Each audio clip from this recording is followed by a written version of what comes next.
Okay, welcome everyone. This is my review of MAINFRAME. I've written a paper which I'm going to finalize tonight, and I'm going to write it in LinkedIn. And I also have the website for MAINFRAME here, and we're going to review the website first. We're going to see who the people are in the project, a brief review of the project, and then we're going to go through my paper and we're going to finalize it. I'm going to draw here on my Zoom screen. I hope you guys see it. Okay, so let's go to website first. So here it goes. I have two ICOs that I'm looking at. One is MAINFRAME, the Web3 communication layer. The other is the decentralized network for artificial intelligence, which is Effect AI. So you know I run two groups. One is the group where we teach people how to do ICOs, and for the ICO for this month that we're going to teach people how to do is MAINFRAME. The other one where we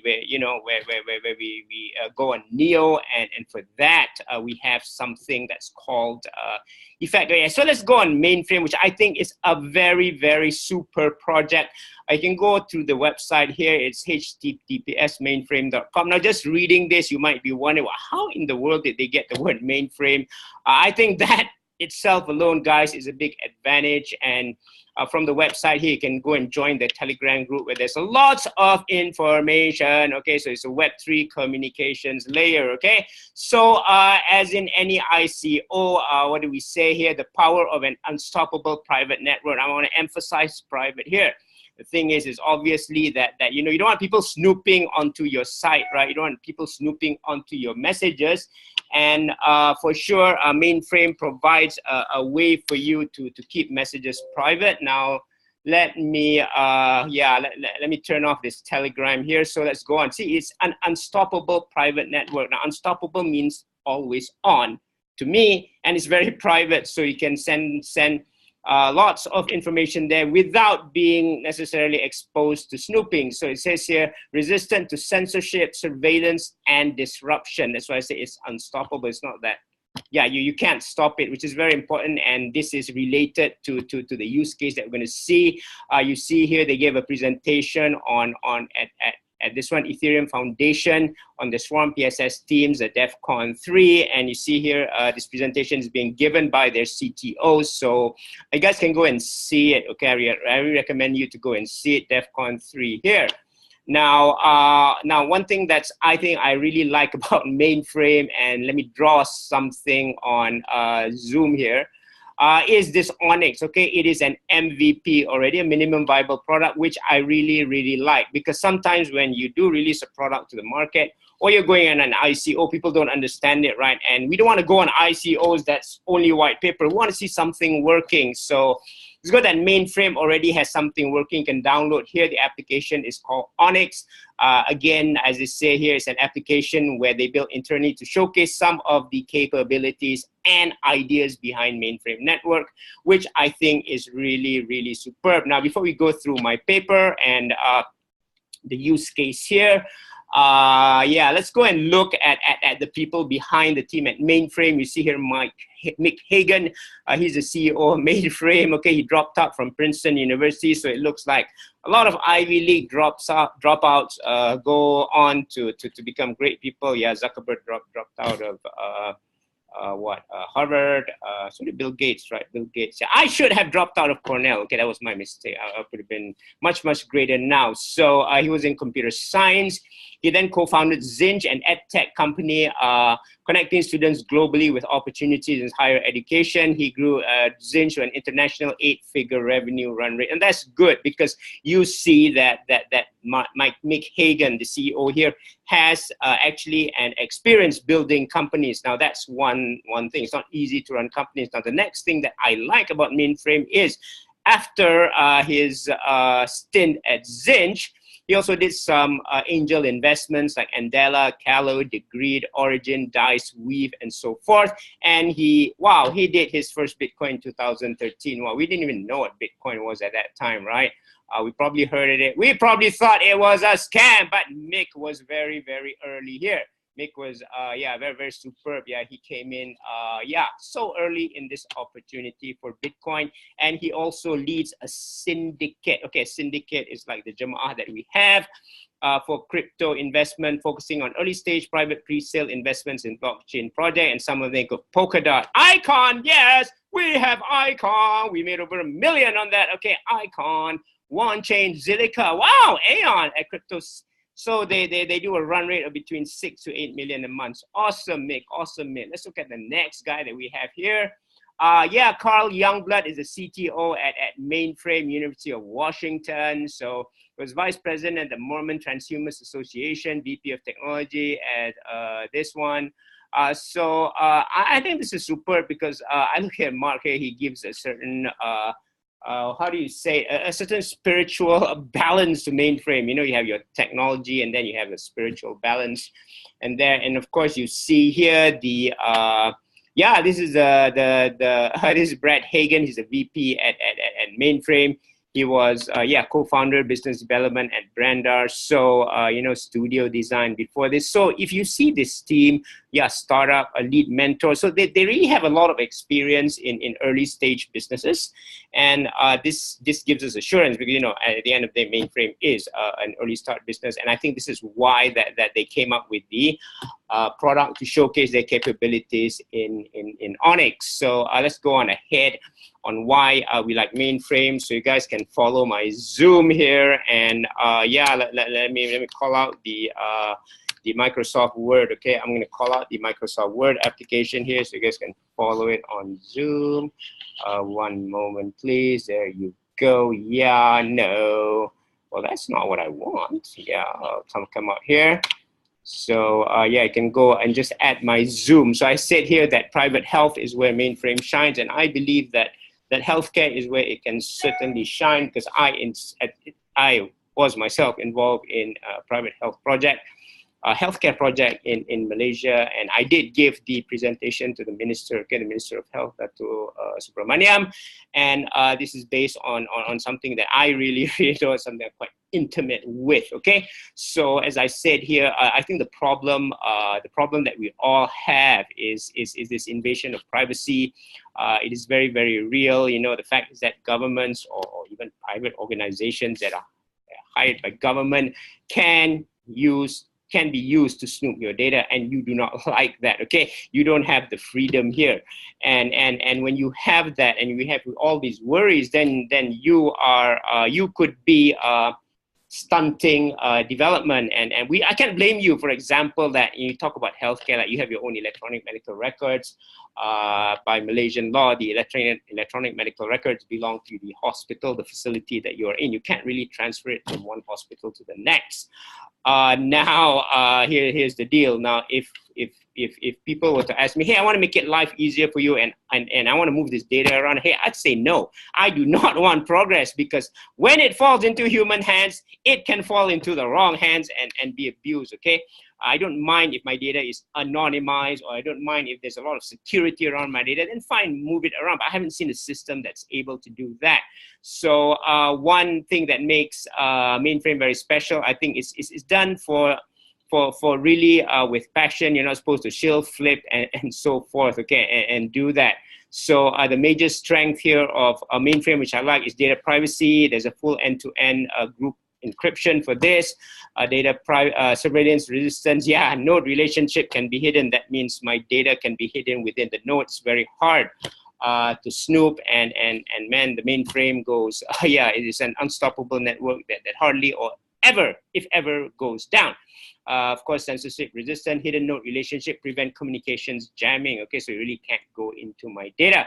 And I like the infrastructure. Now, the infrastructure is unhosted. Now, you'll see why this is so very important for big national projects. Like if you want to centralize the hospital information system, it's going to be very difficult, and it's going to be very expensive. So MAINFRAME solves that problem because you have an unhosted, decentralized application.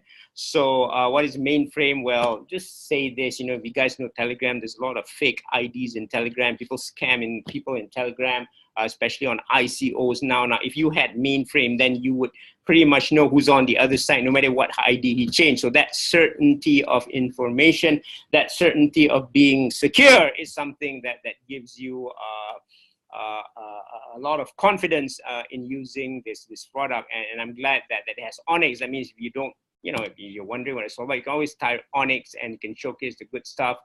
Yeah, and yeah, is it gonna eat up into Telegram? Maybe.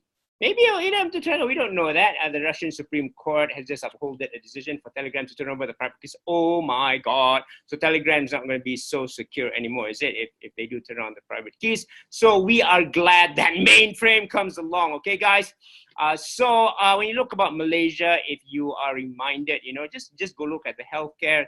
There was an initiative several years ago, not several years ago, I think in the 1990s, sorry. It was called telemedicine, you know, the part of our multimedia super corridor in 1997, telemedicine to organize our records in electronic form and allow us to carry, you know, to carry our records everywhere in my card, if you remember. But if you don't, well, there was such a project. And then there was another project in the early 2000s. This was called THIS, Total Hospital Information System. It was to build together a total hospital information system to integrate everything. Now, both of these ran into problems. Both of these were essentially failures. Now, you're gonna ask why it's a failure. Okay, stop blaming the contractors, stop blaming the government, okay? Because they had a good intention for us. Now, the problem that came about this time was really because of the security of data. I mean, people go ballistic, you know, if you're going to use the data and you can't really secure the data. And of course, the infrastructure was very expensive. So you bought infrastructure and it took time for you to install that infrastructure there. And if you're late in delivery, guess what? Technology changes so fast that by the time you have the infrastructure ready, it is slow and it's obsolete and you have to replace it again. So it's also a problem of infrastructure being obsolete. I think this is because, yeah, the architecture, the centralized architecture doesn't work. Whether it was, you know, in one project, they wanted to use Sun, right? I'm not sure what the other project wanted. Well, I don't care if it's an IBM mainframe or Sun microsystem server. I mean, Sun was gone anyway. This created a lot of problems. You see, the problem is centralized infrastructure. You buy, you try to deploy, it becomes obsolete. And we do not have that Malaysian dream where I can walk into any hospitals and they can call my record, okay? My personal record. And when it goes to the doctor cannot necessarily share it with anyone else. At least that's what I hope, you know. I mean, if he's my personal doctor, sure, why not? If not, I do not want anyone else snooping into my medical records. So really, one of the things that prevented Malaysia from implementing the total hospital information system or the telemedicine, I put it to two main factors. First, we lack the secure channel for transferring electronic medical records between different medical facilities while keeping the identity part of the patient confidential. Number two, a low cost but always on infrastructure, right? Which is scalable and not subject to constant upgrades to different technology life cycles. Because we know a lot of projects, they're done through a concession period of 15 to 20 years. Can you imagine if you're going to a 15 to 20 year project, you at least have to do 4 or 5 technology refreshes. Now that's boring, okay? That's boring and it keeps a lot of stress on the company that's implementing the system, so it's not easy to do. Guys, I'd rather do highways rather than doing IT systems on concessions, which I think is really not possible until now, until MAINFRAME come in, and MAINFRAME has given us freedom. That's why we tag this with MAINFRAME for freedom, MAINFRAME for the Malaysian health system, okay?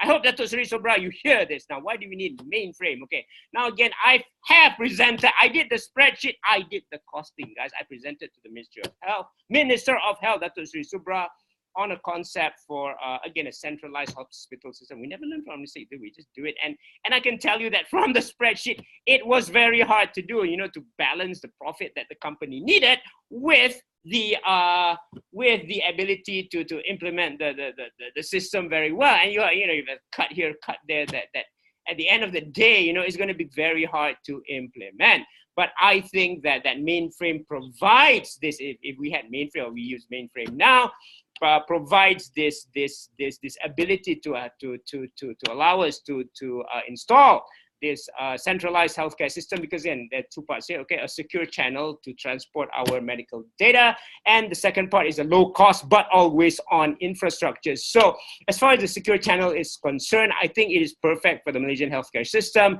because, you know, it has incentivized packet routing, incentivized packet storage for later retrieval, incentivized file storage, and incentivized data service. And now let me describe you there if you don't understand incentivized. That means you have several nodes in the mainframe. You know, it's a blockchain, right? It's decentralized, and a lot of people can operate those nodes. And if you do your job well, you get paid. If you don't do your job well, you don't get paid. That's why they have swear and swindle. You got to swear. I got to be able to deliver the service. I can't deliver the services well. They're going to swindle you, okay? So you don't have that. Now, next thing is, I like this because like banks also, okay, you have cash reserves in your node to deliver services. So I think this will allow a lot of companies to come in and prepare and look after the nodes for the services. And of course, built into the infrastructure here, or the features of mainframe, is something called dark routing. So again, you know, medical data is so sensitive. So dark routing allows you, it prevents messages from being followed. Okay, for example, there could be a topic called medical records with the system sending messages back to many nodes. It's quite confusing and it's very difficult to hack, okay? So it's very, very good decrypting messages when it is sent between nodes. So call this, yeah, it's like Slack, really. It's like Slack, which is extremely secure architecture, which cannot be hacked. Again, those of you who are in Slack know that this affects various, various ICOs, right? So yeah, so when one talks about censorship, then one area is healthcare, and yeah, I do have firsthand experience on this. So again, the part is that this is very secure. The cost of infrastructure, the next thing okay, so if we handle the security part, the next thing is it doesn't really make for a good solution. The next thing is I did the business plan for the healthcare rollout. So you need a low cost infrastructure. So it doesn't matter that you know, that mainframe has all this, but you need a low cost infrastructure. And I think that the way they incentivize nodes is perfect for this, because if you have the decentralized architecture among many different nodes, then it's almost impossible to hack, right? Because you got to attack every single node. It's very hard to do. With an unhosted architecture, the government can also invite more parties to bid the node architecture, which is distributed and decentralized. So again, I think with the failures of telemedicine and THIS, going on a single vendor approach, I hope that the government of Malaysia really looks into this. Hey, we've been waiting for the system for 20 years. Is it 20 years? Yeah, 20 years. Been waiting for this 20 years. I know many various groups have tried here, there, everywhere, and not being very successful. So I hope that the mainframe solution is being used in order to implement the system. And this is why I call it, you know, mainframe for freedom, Malaysia for freedom. Okay, so yes, you can ask Facebook Live here. Do you have any questions? Okay. Please ask any questions here. Oh my God, I put the wrong near, right? Yeah, you guys are not seeing my Zoom well. Okay, it's okay. Okay, you can ask any questions based on the questions, based on what we reviewed just now. Okay, any questions? I'm gonna stop the Zoom now because we're gonna we're gonna continue Facebook Live. Okay, I'm gonna stop the Zoom now. And we can just continue on Facebook Live for any of the questions. Okay, any questions you want to ask on my description for mainframe? Of course, you can see in the ICO group, I have posted a paper on this. I'm gonna clean up the paper. Okay, I'm gonna clean up the paper now. I'm gonna put it on LinkedIn tomorrow together with the link to this Zoom video, which hopefully you can upload into YouTube. Okay. You guys have any questions? I'm going to do more recordings tomorrow on mainframe, okay? Okay, do you have any questions now? Please ask for Facebook Live. I'm going to stop this Zoom recording. Okay, bye guys.